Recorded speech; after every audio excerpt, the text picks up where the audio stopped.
Welcome to Soundproof, where your host Shari Pine takes you backstage, down front, and behind the scenes for a look at some of entertainment's hottest musicians, producers, engineers, and other people out there on the scene today. And now, here's your host, that cool chick on a hot mic, Shari Pine. Welcome back, everybody, to Soundproof. I am Shari Pine, still your host, and I have, well, wait a minute. Before I tell you what I have, let me ask you what you have. Did you have a happy new year? I haven't even talked to anybody, or as my Yankee ancestors might say, did you have a fucking good New Year's? Tell me. Anyway, so I would like to know, and if we have a chat at some point, maybe the producer can get us to do a chat here, then you could talk to me because I know you're all just dying to talk to me. I have today now what I have is an amazing guest. Now, I'm trying not to give it away as I introduce this wonderful person. This person is, I saw them dancing on the wind. Now, I know that that's been a motif for us here before, singing on the wind, playing on the wind. Brother Daryl, I heard, playing on the wind, and it was really windy last night and stuff like that. This person literally was dancing on the wind, and I was on the other side of the glass. Don't ask me where we were, but me being me, I just had to interrogate them immediately after. I don't even think I introduced myself. And their name is very apropos to dance, and we'll get into that. They are the founder and executive director of Funk Soul. That is F-U-N-C, Soul, one word, Funk Soul. And they are a top New York City trainer. Okay, can confirm. All right. They have been featured in New York Times, Elle Magazine, People, Spotify, the Cooking Channel, Fox. They have a lot of projects that always going on, right? They're that kind of super achiever. Without further ado, because I can go on and I might dig a hole for myself because I need some help right now. Ladies and gentlemen, boys and girls, Mr. Alistair Emmanuel Williams. Oh my gosh, I am so honored to be here. Thank you, Shari Pine Music. Alistair, it's so good to see you again. Everyone, she wasn't kidding. When Shari invited me into her amazing reality, it was immediate and aggressive, and there are literally zero regrets. It's been such a blessing to have you as a model of authenticity, a model of grace, a model of joy. You really are the embodiment of just like a really friendly energy that just wants to kind of share the light and love and joy with the rest of the world. And I think that was one of the things that we definitely connected on. But it definitely is one of the lasting memories of my life, of just knowing and experiencing good people in the world. So I just say thank you to that, because you really are one of those people. And I mean, I have I'm sure you probably do too. You probably have a list of people you're just like, you have to meet this person. It may never happen, but if you have to meet this person. And I have a good girlfriend, her name is Jevney. She's like the spirit of God, at least to me. And she's just a beautiful energy. I have a number of other people, maybe a list of like 5 people of you have to meet. Shari, you'd have to be, you were absolutely on that top 5. Like, I can't wait to meet me. Yeah, so that you're on that list because you just are so outstanding. So thank you for the relationship. Oh my goodness, thank you. And as gosh, people, you gotta have somebody like that in your life, because even if you don't touch base for a few months, they're still up here in the fore. And a good friend, right? A good friend is somebody that you can pick up right where you left off, even if it was 2 years of pandemic.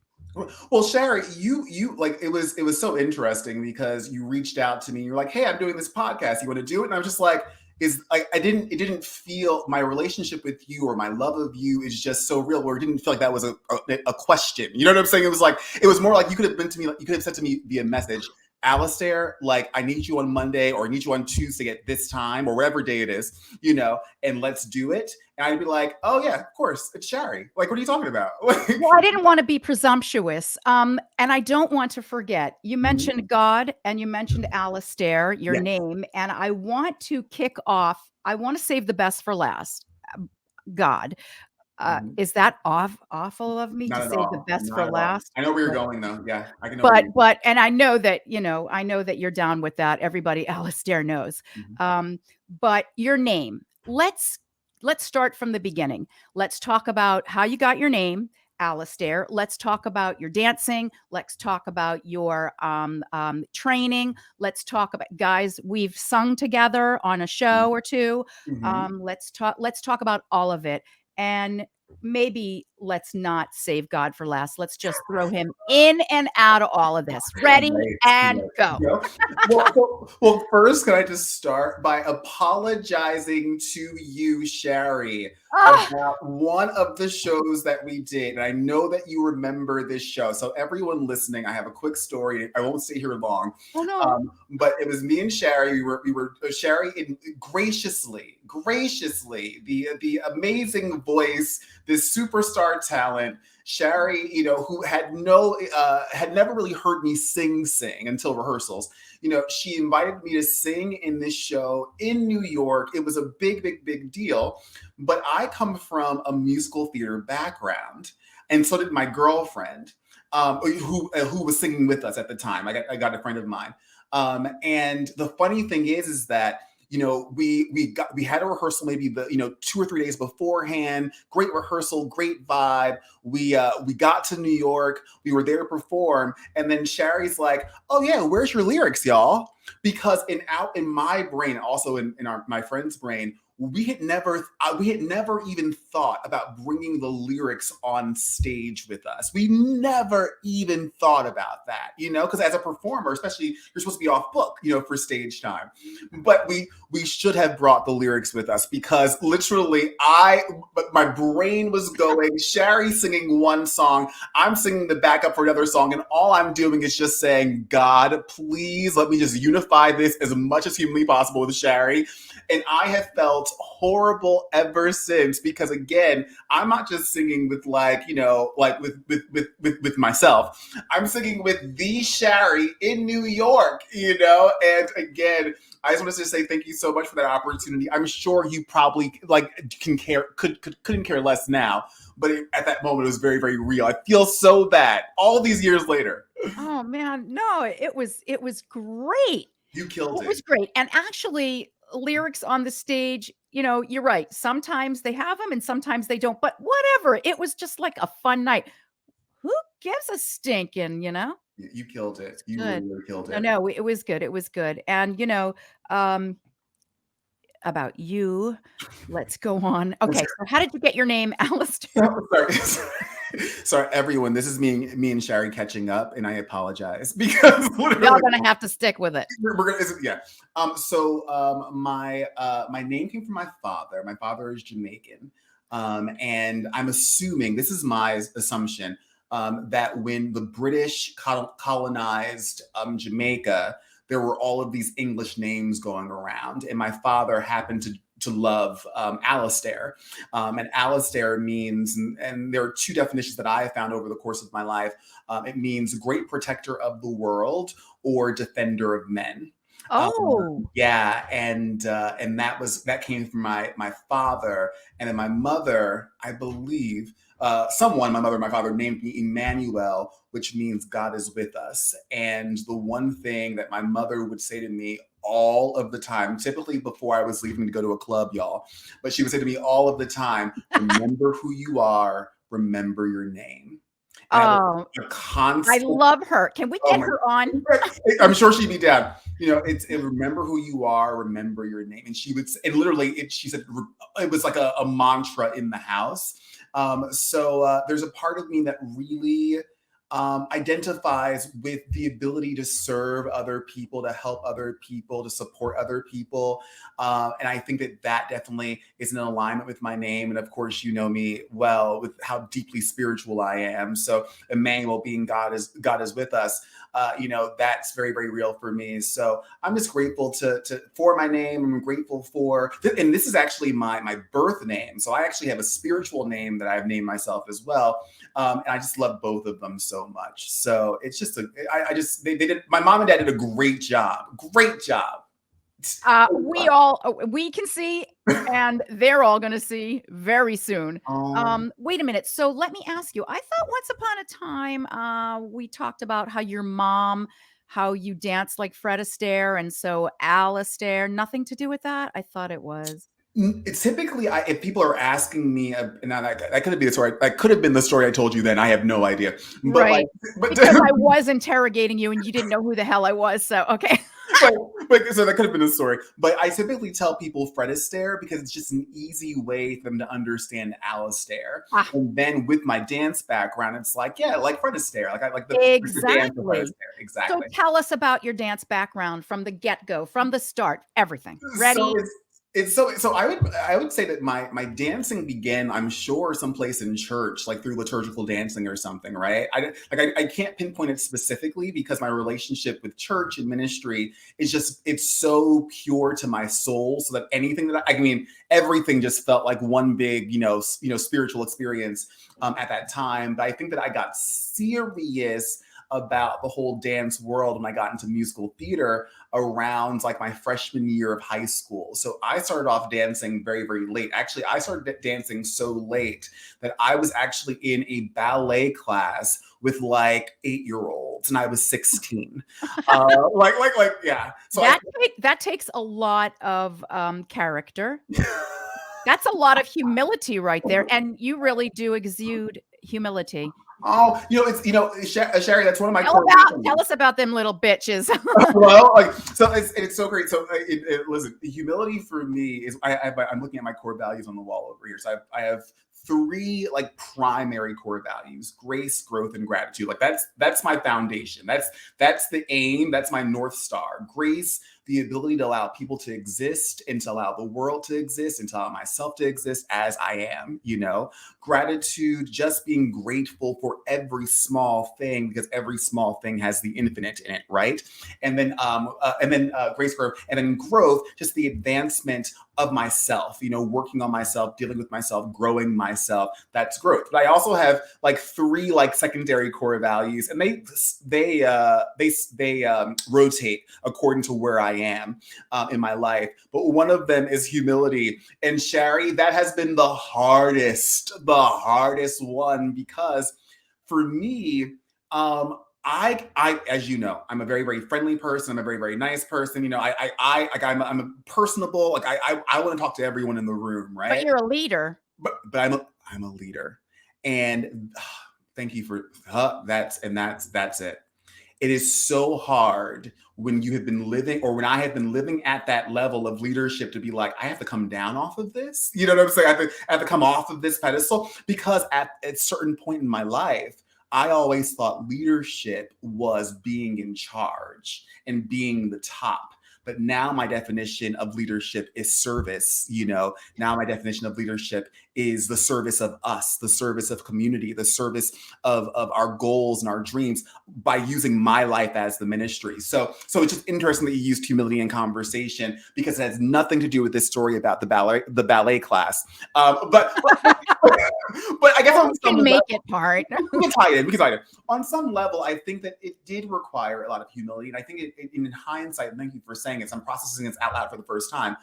It really, to me, it shows me how serious I was about musical theater, because my first show was in like 8th grade, my freshman year, and I didn't actually start taking dance classes until I was a junior in high school. And I had gotten a show at NJPAC, and it was like a big deal, and it was just gorgeous and beautiful. It really inspired me. And then from there, I used, my director invited me to go take classes with her. So I started taking classes with her. And the only class they had at the very, very intro level was with the 8-year-olds. And it was challenging to kind of go to do that. Cause I mean, I'm wearing tights and, you know, my package is all out and all of that, you know, like it's a lot of, can I say that? Forgive me. It's just a lot of Alistair, you know, it's a lot of, especially to be around 8-year-olds. But it was my passion, musical theater. And that's how I got into dance, was through musical theater. Yeah. And I just kept up with that over the course of, you know, years, did my own projects along the way, taught dance classes, taught liturgical dancing at churches, you know, got over to a program in New York, and that really catapulted my career, at least in the wellness space. But I think the biggest thing with my dance work in New York is to help me to see myself and believe in my talent and my light and my power again. And now with Funk Soul, my current company, I have the beautiful ability to kind of share the gift, the joy, the love of dance with more people, less for like theater work or performance work, but really, really grounded in self-expression. Because I really do believe that we all need, especially right now, more outlets of self-expression. And dance has been a wonderful tool for me. And I love sharing it with the rest of the world. So that's the whole spiel on dance for me. Wait, so that was an excellent spiel. Wow. And you know, that was all like just off the top of his head. Oh, yeah. Just musical I'm just theater. trying to live authentically, like Shari. You know, it just comes out, it just flows. You know? Thank you, Del. Okay, so you said I do take a note or two to bring me back. So you said musical theater led to dance. Can I just ask you what your top favorite, your 3 top or 5 top musical theater shows are? Oh my gosh! So okay, Or 3 if you can't do 4. Oh yeah. This will be an easy one. Oh. So Shari, and I hope that everyone at home. This is me talking about humility, but I'm gonna tell you this is why this is a great tie-in to the core value of humility. It's rotating. Is that everyone's gonna be so jealous of me? Don't hate me, everyone. But we hate your teeth are so white already, but love my teeth, and I know that's when I say don't hate me, I think you're all gonna enjoy this story. So I had a dream one night that I won the tickets to see Hamilton. and I literally the next day got to the Hamilton show doors. And this is back in the day when the lottery was outside and on the street. And there were literally there had to be a good 300 plus people just on the street trying to get Hamilton tickets with the original Broadway cast. And my friend, it was crazy. And my friend and I, we were running over from a Blockheads, which is now closing. Shari, have you been to Blockheads? I'm sure you have. Blockheads on 50th or something. Oh, I've been living under a rock. No. So I went to Blockheads, and then we were running late. I had all these drinks and stuff. I ran from Blockheads, which was this Mexican, this awesome Mexican location that's closing down. It's heartbreaking. From the Hamdemic? Yeah, I'm assuming so. So. I don't know. All right. So you're in line to get tickets. In line to get tickets. And we're running late, and there's already 300 people there. They get my name. They put the name into the basket, right? It's at the top. No one's ever choosing the name at the top from the basket when you have 300 people around you, right? But I knew, I knew I was going to win because I had a dream. Just talking about the Spirit of God, right? I knew that I was going to win. We won the tickets. I saw Hamilton. That's one of my favorite shows. It really changed my life because it helped me to see people of color in the narrative of history and in the narrative of the stage. And I had never seen it done in that way before, where I felt so included. So that's definitely one. The other one is In the Heights. I didn't see it actually on Broadway. I saw In the Heights in concert in Washington Heights. And I think, Shari, that Lin-Manuel just bought that theater, or he's working with the theater as It used to be the $2 theater because, I am from the Heights, and I didn't even have to see the movie or see the Broadway show because I lived it. I didn't know that. Did you? Washington Heights. I had no idea that. Yeah. So are you familiar with that theater at all? Yeah, it was a $2 theater. Everybody in there, baby used to go there. That's weird to me, because it's weird to me to hear that, because y'all, when you go to this theater, it looks like a Buddhist temple. It is. It's very ornate. Wait, is that the one? Let me just be clear. Is it on 181st? Oh, I don't know. Oh, yeah. Okay. But this is the one that, like, I don't know.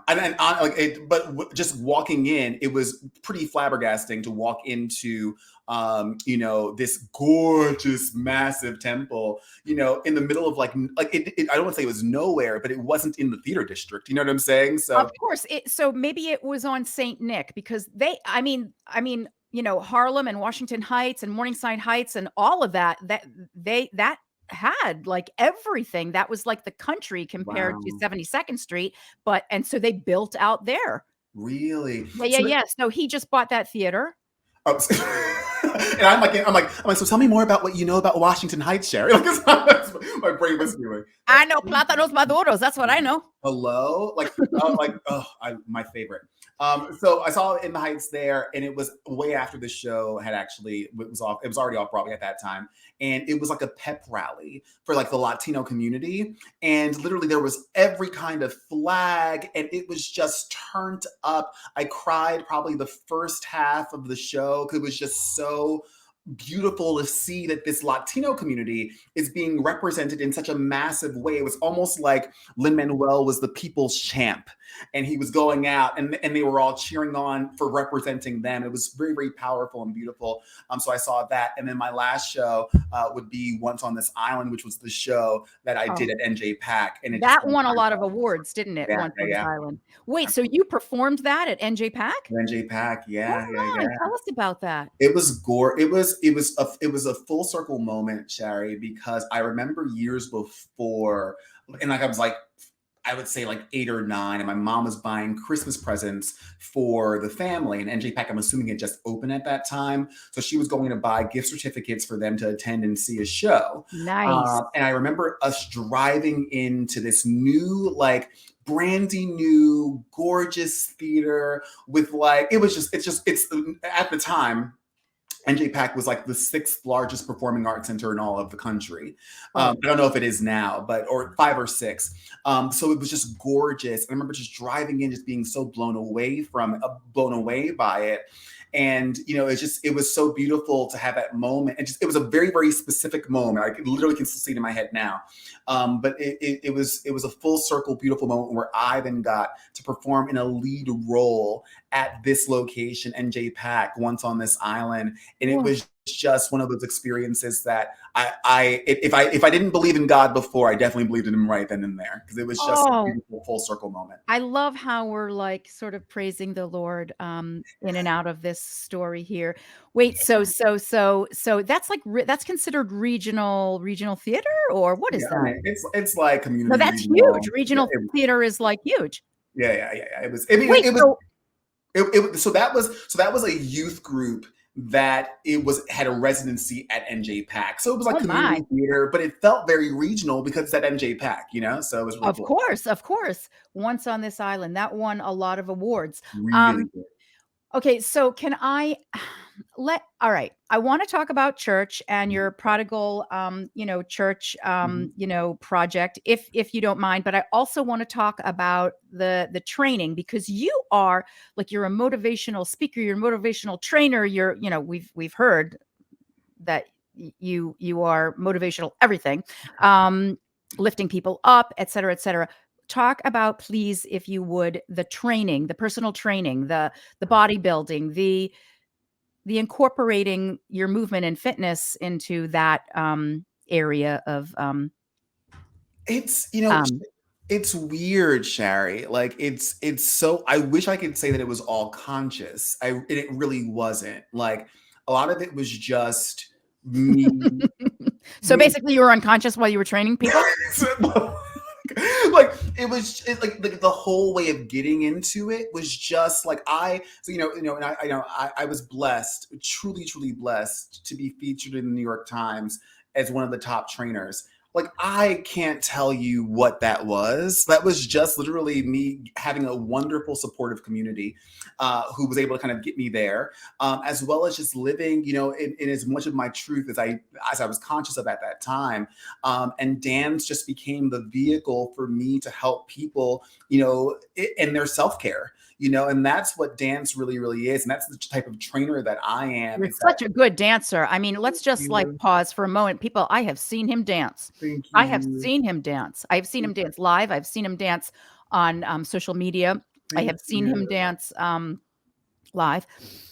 Wait, so I know I interrupted, but and yes, my producer does ask me to rein that in a little, and I think I've been good. Oh my gosh, you've been perfect. Oh my gosh. Your training, was it ballet? Was it jazz? Was it street? Was it Yeah. everything? It was everything. It was, Everything. and it was everything over the course of time too, right? So like initially it was the ballet, it was the jazz, it was the theater, with the 8-year-olds, right? But then after a while, you take classes here, you take a class here, you go to Ailey, you try different things. So But you went to Alvin Ailey a little bit? their extension program. Oh But my yeah, God, that's you on the poster. It's I, on 9th Avenue and like 55th Street. And I think I might have texted you a few years ago as I I'm walking by, snap, snap. Is this you, I would man? not doubt it. I would not doubt. Well, let me rephrase this. Let me be clear. It's definitely not me, everyone.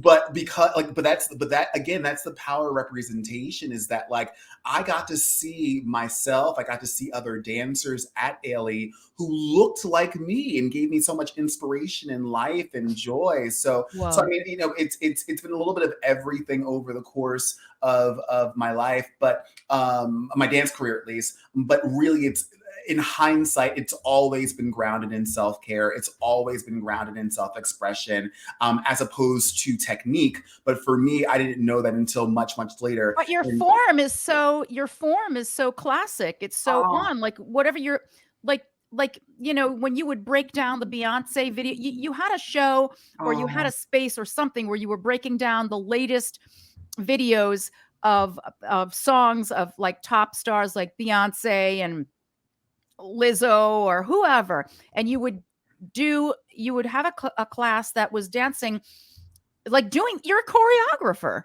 Well, you know what it is, Shari, and you know this well. Like it's from my years of teaching children.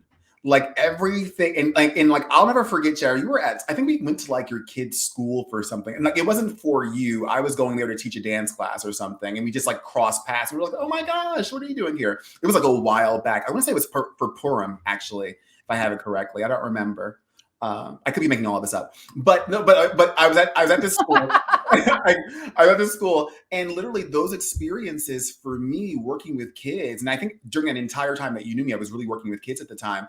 Like it gave me really great like instructional skill. It gave me really great classroom management, and I definitely have taken those skills with me into the adult programming. I wouldn't mind teaching children again. It's just not on my list of things to do in the next now, but in the next now, like I just isn't like you know what I'm saying. It's just not on my list. Not on my list. The next now. But without question, it's such a blessing to have had so many of these wonderful experiences because they really are showing up in a variety of areas of my life. 100%.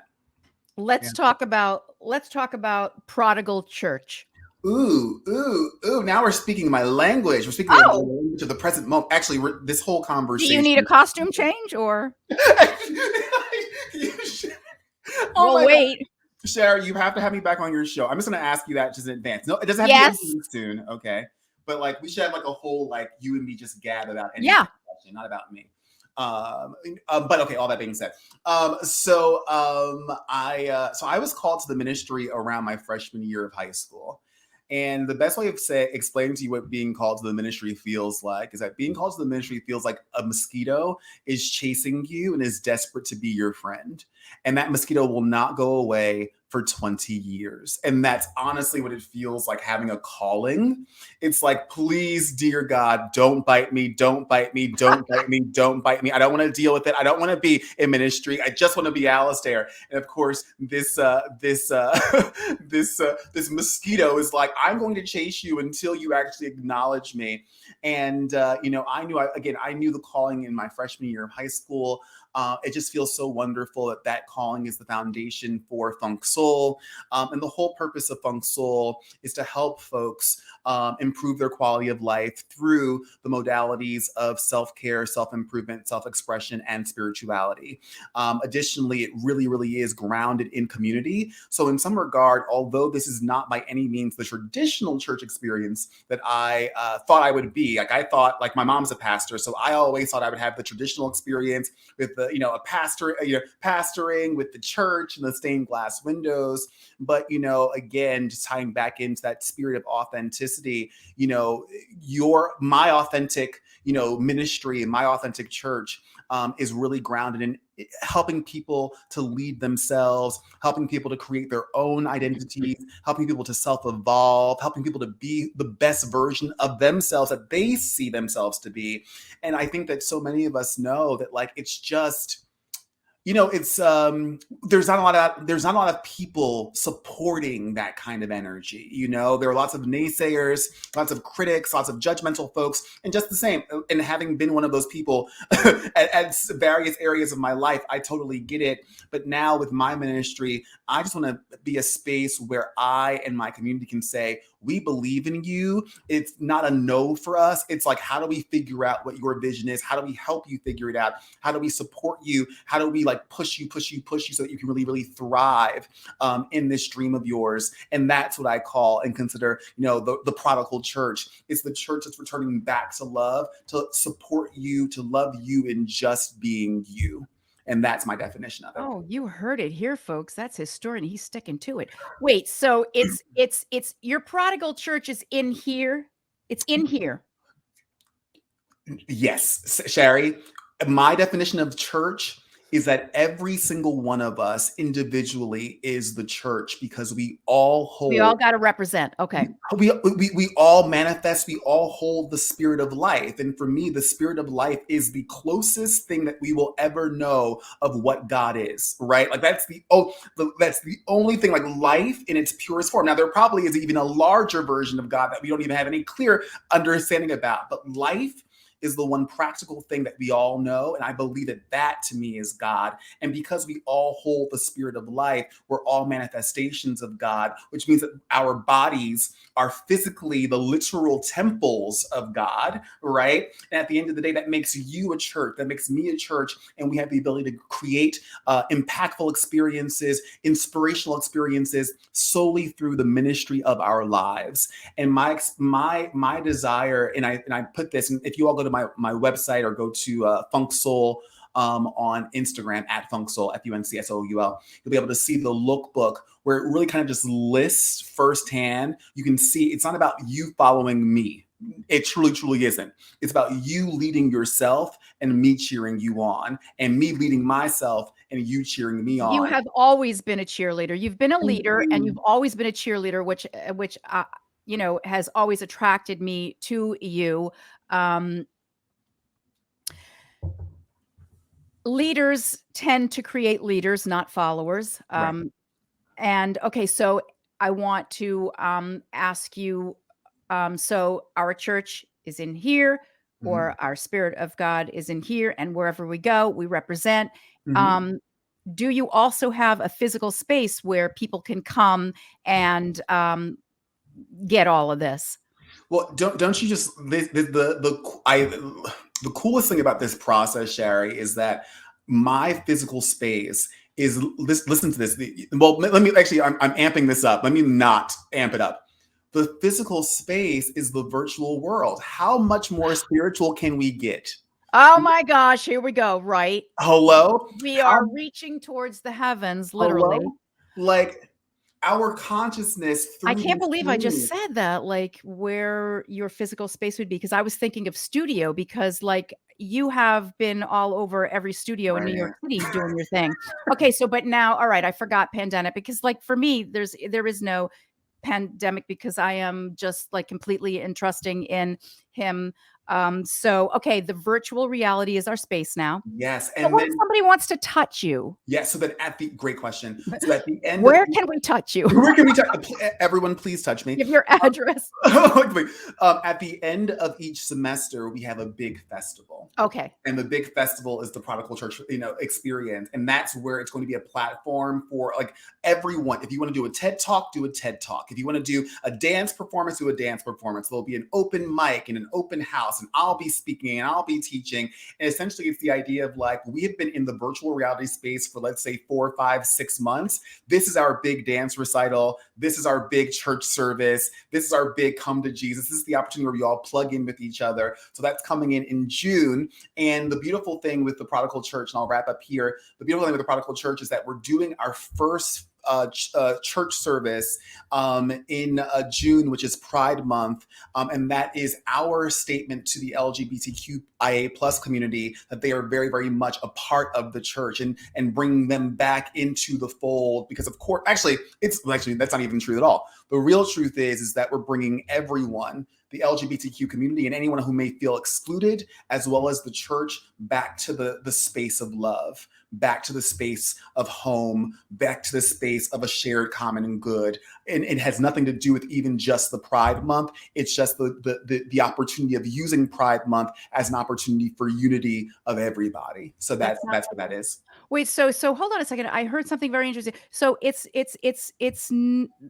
it's not so much of bringing people back to church, but it's bringing the church back to love. Exactly. What's up with that?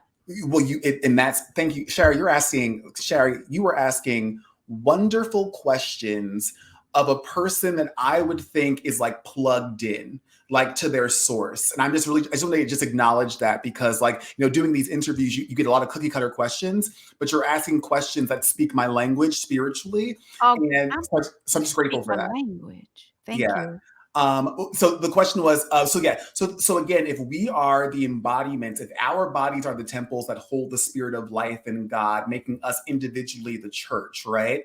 I think that what has happened with all of us, and I'll speak for myself, especially after the pandemic, especially after Black Lives Matter, really serious situations that our society has gone through culturally, right? For me, what I had to do is say, Alistair, you can't say that you're the Prodigal Church director, while you also judge those who don't align with your ideology.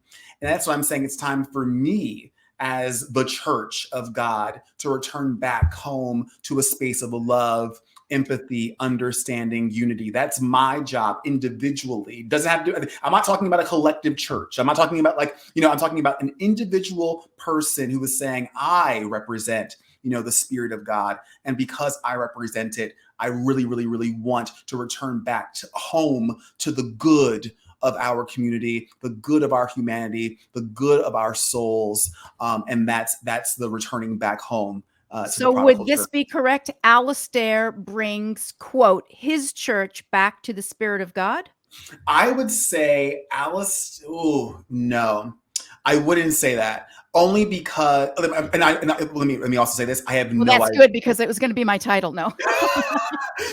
Well, I would say Alistair cheers. I don't know how to say this, because for me, I'll explain to you how in my brain, how I see my role. I see myself as like a small scale, local level Oprah. Like, that's how I see myself. Like, my role is not so much to even be even clearer with you, the only reason why I'm doing Funk Soul is selfishly. Like, I selfishly enjoy, the service of, self-care, self-improvement, self-expression, spiritual.